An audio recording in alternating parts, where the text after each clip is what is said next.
We're back with Tom Engelhardt and Nick Turse of TomDispatch.com. Nick, question to you. You wrote an absolutely extraordinary book, The Complex, How the Military Invades Our Everyday Lives. You describe America as being subjected to, I quote you, a military, industrial, technological, entertainment, scientific, media, intelligence, corporate complex. In other words, this is the matrix and we're all inside it and we're under its spell. How do you explain, briefly of course, how does this complex work and how does it interfere with our everyday lives all the time? Well, back in Eisenhower's day, the military-industrial complex really didn't extend far beyond the Lockheed factory floor. This was the major weapons dealers, armaments manufacturers, and the mega corporations like, say, General Motors.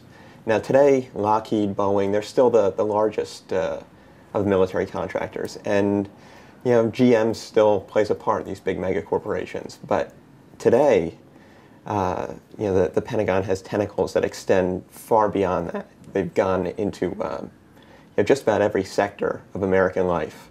So, the contractors today include such well-known civilian firms as Apple and Starbucks, and even down to small restaurants, catfish restaurants, or religious stores. And at this point, there's somewhere around 100,000 or more, at least subcontractors on the Pentagon payroll. Tell me about the research that went into your book, because it's incredibly detailed. Were you tracking basically what newsletters, the American media for the past 5 years or so to do it? It's Tom kind of alluded to this. I really I used a lot of open source information. There's a lot of this spread around the mainstream media. It's in the last paragraph of newspaper stories, or buried in the public relations literature from these corporations who are Pentagon contractors. And actually, the Department of Defense itself puts a lot of this information out there. They bury it in websites. They produce a lot of propaganda, but if you look beyond the spin, a lot of extremely useful information. And then the trick of it is to try and put it together in some coherent way, so you can tease out the real stories. You would say that American life is totally Pentagonized? Yeah, there's been a real militarization of the entire society and the economy, but not one that people realize.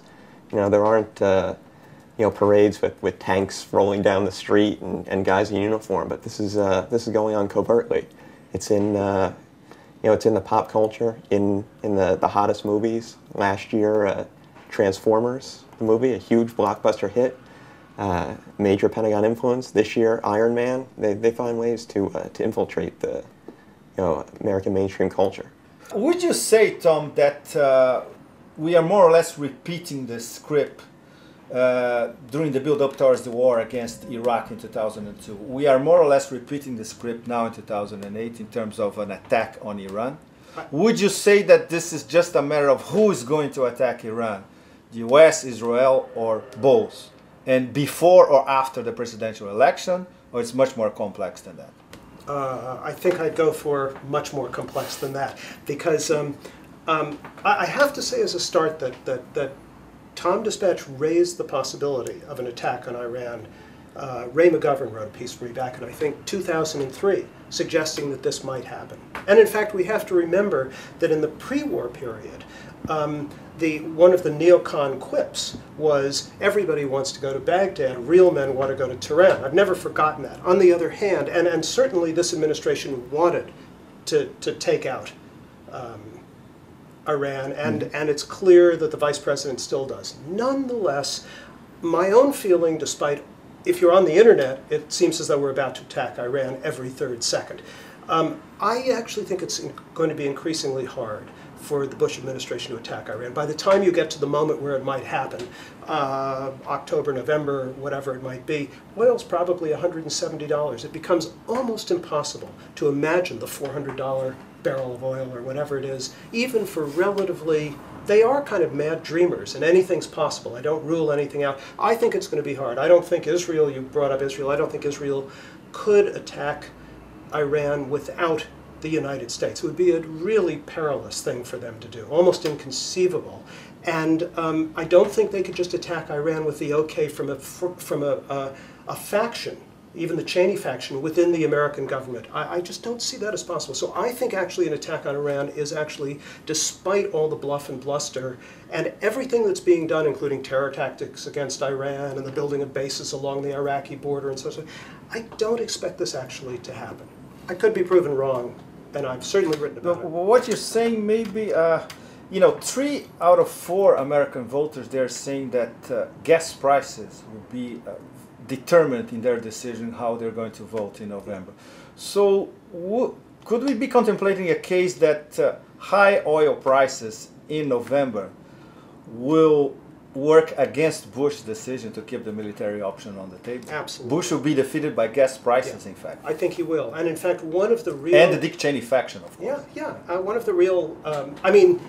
I've argued at Tom Dispatch over the years, and so has Nick. We all have kind of, it's kind of an argument of the site, that the thing that the Bush administration did was it actually misunderstood the nature of power in our world. And it actually, the Bush people and the neocons fell in love with the American military. They were romantics about the American military, and they believed that not just the threat of force, but actual force could rule the world, literal military force, not just destroy, but remake the world. They did believe this. And they were wrong. And so they've got much of what they wanted. They have their bases in Afghanistan. They have their bases in Iraq. They have quite a string of bases that should control that world. And yet those bases sit rather neatly, those little American fortified towns, which are huge, sit rather neatly in those countries and rather quietly in those countries amidst utter chaos. A situation that's devolving, a world in which the United States has visibly, imperially lost power. The Bush administration has almost single-handedly brought a multipolar world into existence. This is a remarkable accomplishment of sorts that they never wanted.